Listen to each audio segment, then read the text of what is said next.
Welcome to Connections. I'm your host, April Healy. I'm sitting with my good friend, Dan Weber. He's the director of Third Year School of Supernatural Ministry and a pastor on staff. Hi, welcome, Dan. Thanks for joining us. Thanks, April. Welcome back, friend. I love that you're here again with us. Today, I would love to talk about transformation. I know you taught a School of Transformation back in Humboldt County, right? Yep. And I know it's something that's burns in you. It's your passion. And so can you elaborate on what a transformed life would look like? What does a transformed life look like? I think probably a whole barrage of components from, emotional health, wholeness, inner healing, all the way to being trained in your gifts, your calling, and then actually activating that into a sphere of influence where you're beginning to transform the environment around you. So it's kind of quite a large package, but I think if we're able to get to the point where we're really living a life like Jesus, in that, that'd be great. That would be great. Well, what would it look like practically to live a transformed life just like Jesus?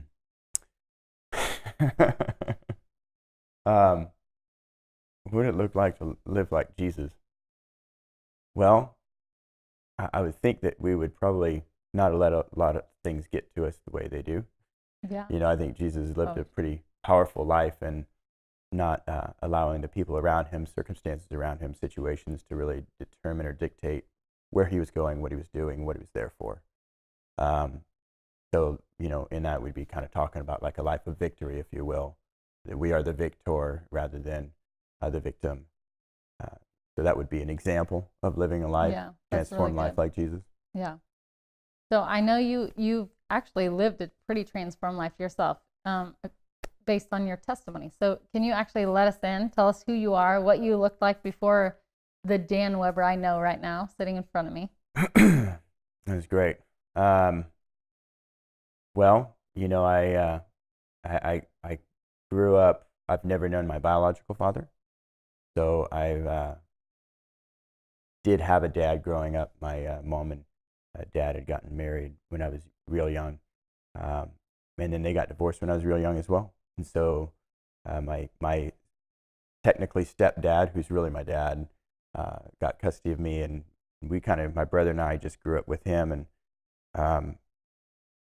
my mom wasn't around, in and out, not living a real healthy life. And so, so I just pretty much grew up without a mom around. I had a motherly influence. I always call her my extra mom.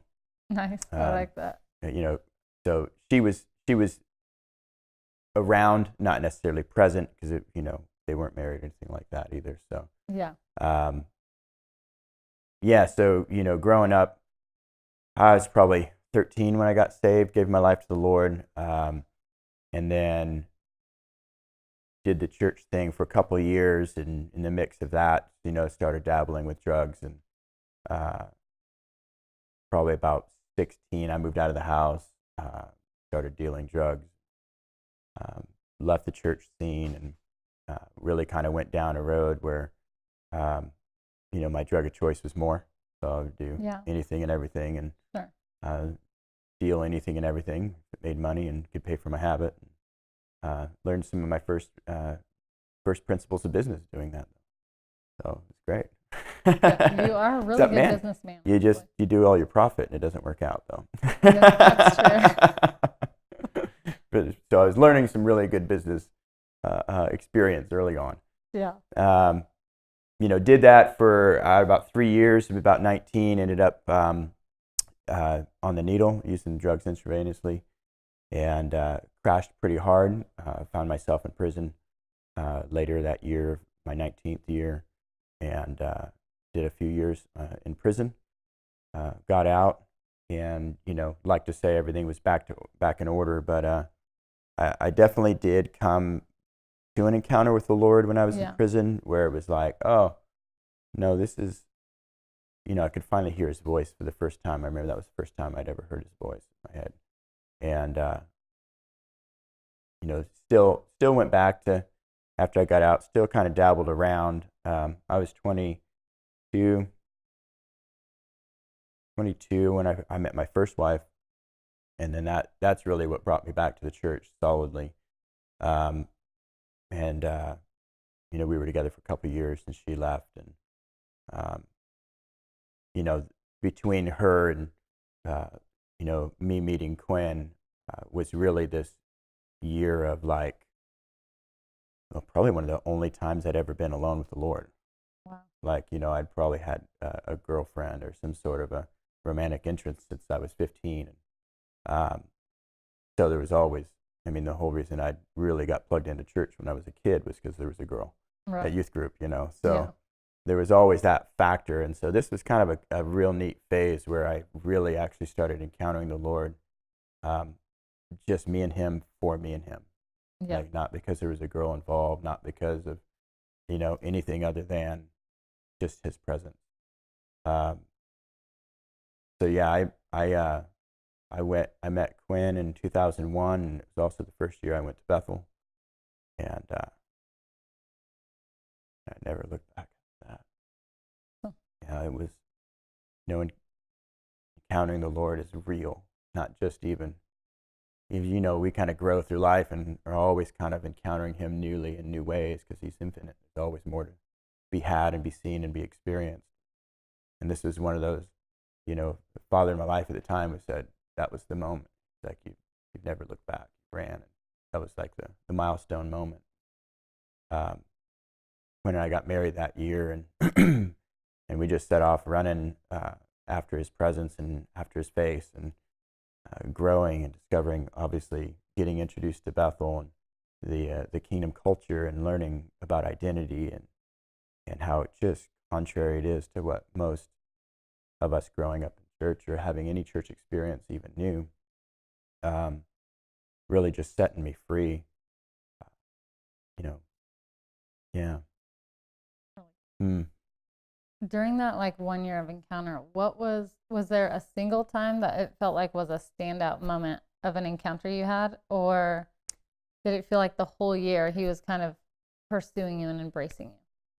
Yeah, it felt like, honestly, it's probably the other way around. I felt like it was this year of, I finally just pursued him for him, and he met me, and I was experiencing peace. I'd never felt the physical peace. I was experiencing joy, and never, you know, in the midst of going through a divorce and, you know, my wife leaving me, didn't make sense that I would feel the peace and the joy that I did. But yes, it was probably the other way around, where I was really finally, with no strings attached, pursuing him. Wow, that's really great. What can you tell us about how you and Quinn fell in love? Oh, she showed me her tattoo. That's funny. We, you know, we were all part of a Bible study group, college age group, and so even my first wife, and so we all knew each other, and there was, you know, during that stretch after my wife leaving me, there genuinely, me and Quinn started connecting, and she's just a cool gal. If you've never met Quinn, it's like, my goodness, she's just cool. Yeah, and she so is. Yeah, and so it was like, but what the neat thing was, there was never any attraction, and I don't know that's ever happened to me. Had ever happened to me to that point, you know, and so it was a good, you know, we started connecting, just Bible study stuff, growing in the Lord. She was going through a similar experience with her boyfriend, back and forth, and issues. And so, you know, I'm feeding her what's feeding me, and she's just fun. And then yeah, she got a tattoo, and she's like, oh, check out the tattoo. I saw the tattoo, and literally, like, all of a sudden, attraction was birthed. And I thought, oh, shoot. I was not seeing this coming. Didn't even expect it. And yeah, 8 months later, we were married. That's amazing. 8 months later. Yeah. Wow. And you guys have the best relationship now ever. That's right. It's awesome. Well, cool, Dan. Thanks so much for joining us. I loved hearing about your testimony and just how Jesus has so encountered you and Quinn. That's such a fun testimony. And so thanks for joining us. You're just brilliant and awesome always. And you guys, thanks so much for joining us. We loved having you, and we'd love to have you next time.